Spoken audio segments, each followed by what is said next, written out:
All right, let's do it. This is the second official episode of the Let It Run podcast. I'm your host, Justin Sizemore. This is provided by the Let It Run Discord server. It's a cool place where we're talking about trees. You can join for free. So, I did some really cool things last week. I went out to Grants Pass, Oregon to take the Art of Felling Timber Intermediate Advanced Felling course. It was a neat experience. I got to up my game some, got to have some good takeaways. I did a quick couple notes here about what kind of went down there. So, going to the Art of Felling Timber course, they have a packing list of items you need and some items to take.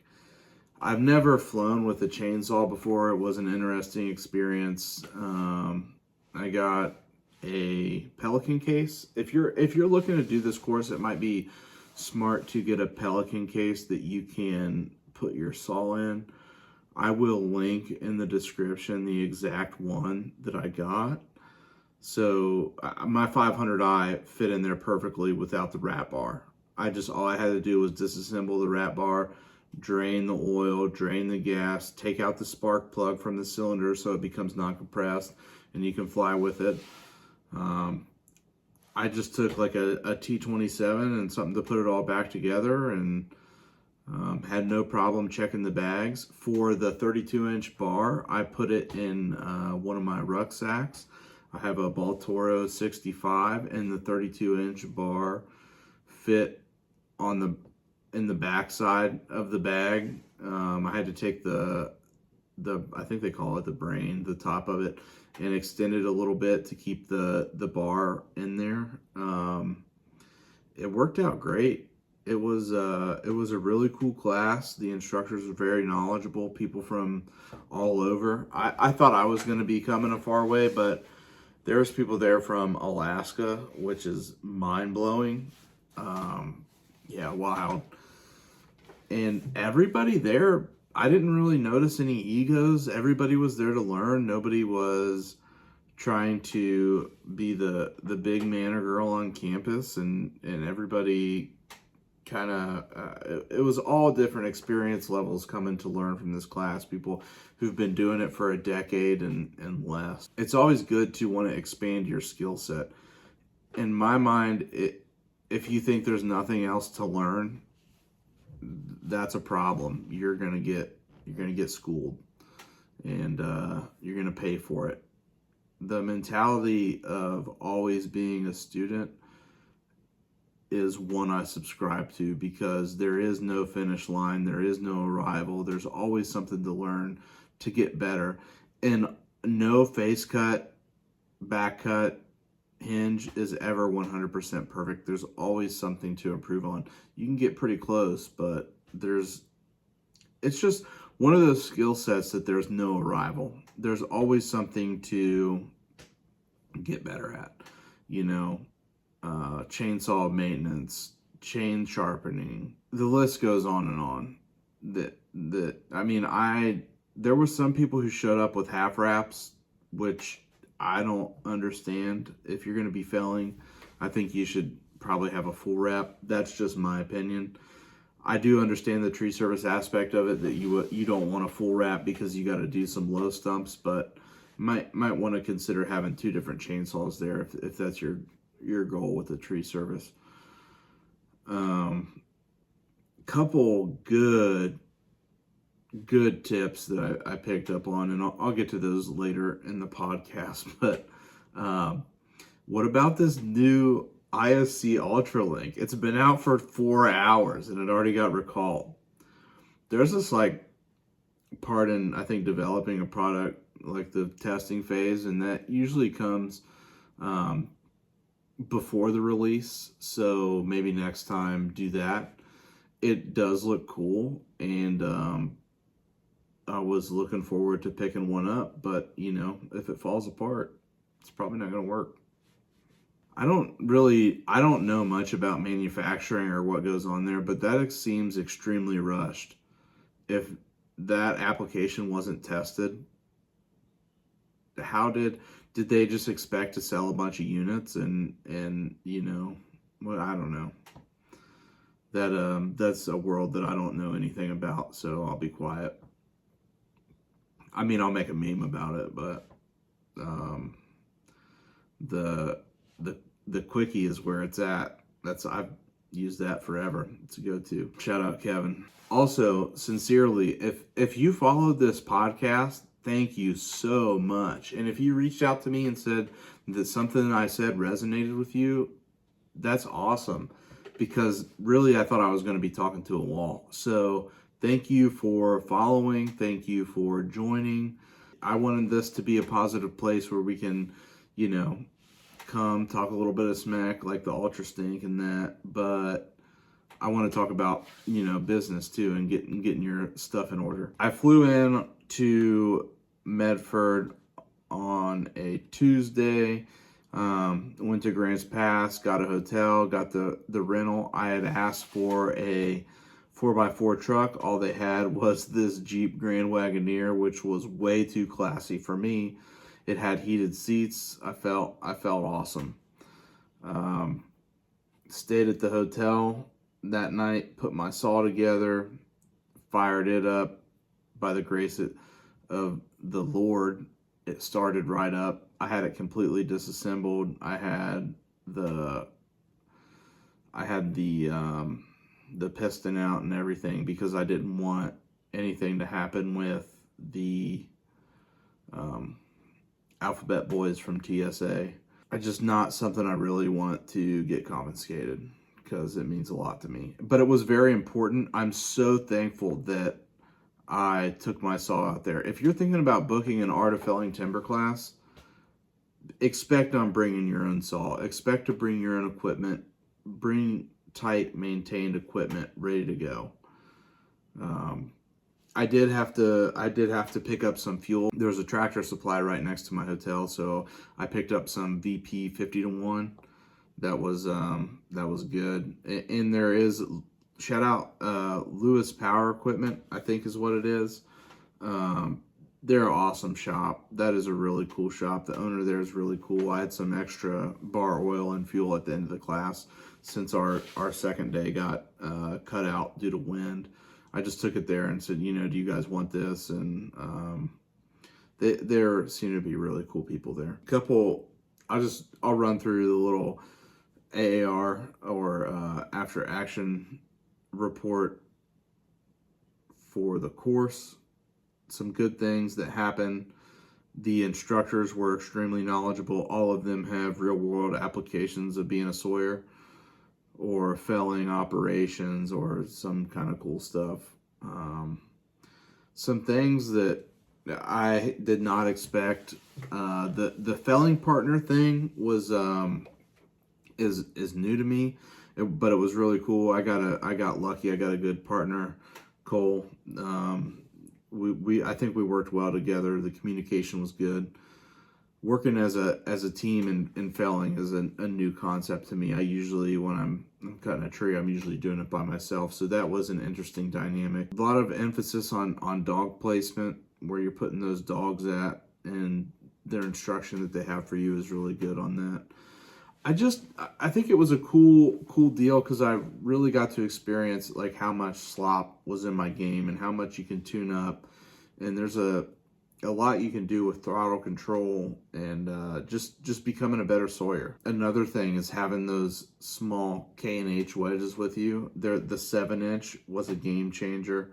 The first tree that we got to fall was actually, it was a smaller diameter tree. I don't even know if it was 10 inches in diameter, and it was so small that there was barely a room to get a wedge in.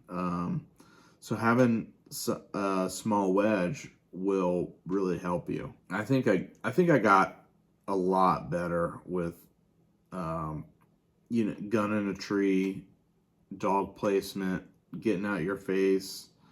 I got a lot better at that. I'm probably, I don't know, 20% better if I had to guess. I questioned that in the beginning, but then after taking the course and being around some of the experience and asking questions, it really helped me out with my process and falling a tree. Um, Something maybe an improve that I really had a hard time understanding in the class. I default to it's probably my fault with misunderstanding, but I was under the interpretation that they wanted me to mark out my face cut with the chalk and the plumb bob. That was incorrect. So as soon as I got past that, it got a lot better. Um, maybe maybe having some designated parking areas if the class gets canceled, because um, there was a shop owner that was not very happy with us. Probably one of the most angry store managers that I've ever encountered in my life. He was a real peach. Um, if you were at the class, you know what I'm talking about. Other than that, I mean, I think it's pretty good. Another thing was, maybe this was a lack of understanding on my part, but for some reason I thought that fuel and bar oil would be provided. I'm actually happy. Everybody seemed to have plenty of it, but I'm actually happy that I picked my own up. It was cool. I loved Oregon. I loved being out there. It was a very neat experience. I ran into Ethan Wilson on Instagram, aka Mr. Wilson. Seemed like a really good guy. I took him a hat and shirt out, but I didn't have enough time to run into him. And the one day after class, I was swamped and forgot about it. So I apologize to you, Ethan, on that, and I'll get it to you. Trust me. The classroom portion was good. I feel like it was definitely a bummer missing out on the second training day. Doing it again. If I do it again, I think I'm going to do the Fire Week and Timber course. That would be my next option, and I think that's their natural progression for the courses. I think another point that stuck out to me was that there is no arrival, and some of these people who've been in the game for a long time, they also have that mentality. They don't think there's an arrival either. The more experienced followers and sawyers that I know seem to always consider themselves a student. I subscribe to that. I always think that there's more to learn. It was really cool to see the Pacific Northwest. I went to Treetopia last June, in Vallejo, California. It's very different up north. But I mean, I found my first Doug fir. That was cool. Seeing the sap on that. I just see, it's cool seeing stuff you see in videos all the time for the first time, being from the East Coast. I overall would recommend the class. I think it is beneficial to your game if you haven't had any kind of professional felling training. If you haven't had that, I personally have had almost no professional tree training. It's all been what I've watched on YouTube, or what I've learned through real life experience, or what I've learned through my grandfather. I guess you could say that is professional experience. But most of it has been trying to learn it on my own. Yeah, it was just a great experience. I think if definitely if you know somebody to go out with, that would save on your hotel. I got into a bit of an entanglement on the way back. I got stuck in Seattle. My flight out of Medford got delayed because of the fog, so I missed my connection in Seattle. And then I ended up having to go to Vegas and catching a red eye back to Cincinnati. But it's all good. So I will link some of I'll put the pack that I used, and I'll put the Pelican case that I got to put the 500i. I'll put that in the description. The studio is getting better, and the audio will get better over time. I just want to keep this thing rolling, so we have some kind of momentum to go off of. I definitely wanted to get my thoughts on the podcast, so I didn't lose them. I wanted to get on it while it was fresh in my mind. But yeah, overall it was a cool experience. Definitely different cutting around a ton of people. A little bit more controlled, a little bit more methodical with how they're doing it. There is definitely controlled chaos going on. Where we were at, it was we were cutting some dead Doug fir that had been dead for about a year, and the wood was holding on pretty good. So they break the felling teams up into two different groups, an alpha and a bravo side. I was on the bravo side, which was, in my personal opinion, the cooler side. Just kidding.